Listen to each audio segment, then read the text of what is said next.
You know, we live in a world that is fairly obsessed with vehicles, with big, expensive, fancy vehicles. And this Wildcard Wednesday, I want to talk about a vehicle that I used for adventuring for, God, close to 20 years. And it's not big, it's not fancy, it is certainly not expensive. But it served me really well as a base for adventures. And that vehicle is the Toyota Yaris.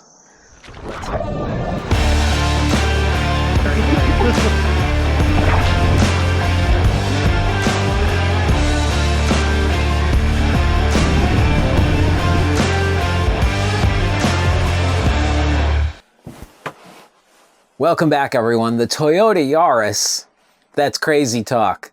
You can't use a Toyota Yaris for adventures. Well, you know, I did for a very long time. And in the intro, I said close to 20 years. I think I bought my first one in 2009, and we've been using them ever since. At one point, I had one, my wife had one, my son had one, and my daughter had one. Son and daughter didn't live at home at the time. So there were four of them in my family of four people.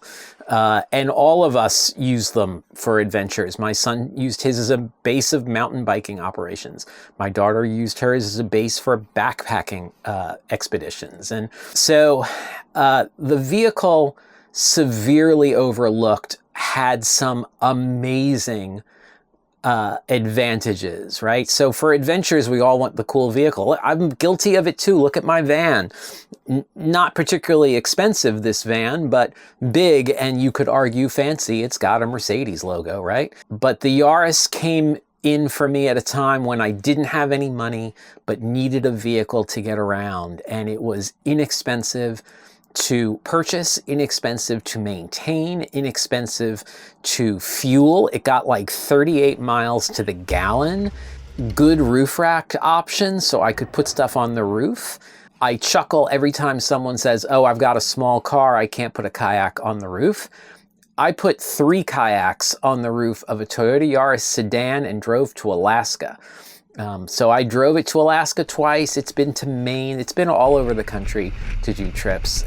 And yeah, it didn't have the storage of an SUV, but the trunk held a lot of stuff.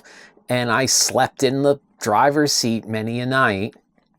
It performed amazingly. In all those years, in all those miles, I actually had 2 of them. I got one. My goal was to get it to 200,000 miles. I got it to, I think, 115 or 118, and I totaled it. I got into a car accident. I don't think it was my fault, but everyone else seems to think it was my fault. But regardless, I totaled it. And we literally went to a dealer and bought a year newer was the closest we could find, but essentially the exact same vehicle. So the roof rack came off, one went on the other, and we still have that one. And they're so reliable. Like literally, I can count the number of repairs that I made that were not maintenance, that were not oil changes or tires or something like that, that were like, oh, it needs a repair, on one finger. I never did a clutch on either of them. Our current one is at 130,000 miles. Oh, and I should say, they were all standard transmission. What's that third pedal for? It was so much fun. Never put a clutch in any of them. Never had to fix anything major. I don't know that I ever even did brakes in one. Yeah, I don't think I ever did. So just a blast of a little tiny vehicle. But the benefit is, if you don't have a big expensive vehicle that's expensive to run and expensive to fuel, you can go further, you can see more stuff. It's sort of like ultralight backpacking, right? You go further faster because you're not carrying a lot of stuff. You can go further in a Yaris because fuel is so cheap and they just keep going. So they are great vehicles, and I wanted to do a shout out to them for a couple of reasons. The first is amazing memories in those cars of them just performing really well and doing great stuff for us. They stopped selling the Yaris in the United States a couple years ago, which really made me sad because I knew what today would bring. And what today is bringing is the end of our long run of Toyota Yarises. The Yaris we've got is 15 years old. It's got 133,000 miles on it. It has taken its first repair and it's about to need brakes. And so my wife and I decided, you know what? I think it's time to part with the Yaris. I feel like we're at the beginning of having to start putting money into the vehicle. And it's so old and worth so little that it was the time to move on. So the vehicle's getting picked up today. It is a little sad. It's funny because we had a check engine light on it, which was a nothing check engine light. My mechanic was like, ignore it. And the day that we finalized the deal for it to go, the check engine light went off. It was like it was saying, no, don't send me away. So my point here is I don't want you to overlook cars like that for adventure vehicles. Yes, I love this van. I adore this van. This van makes adventuring easy. It was definitely more work in a Yaris, but don't overlook those little vehicles, those little Toyotas, those little Hondas, those little Nissans. The Yaris was almost a Nissan Fit.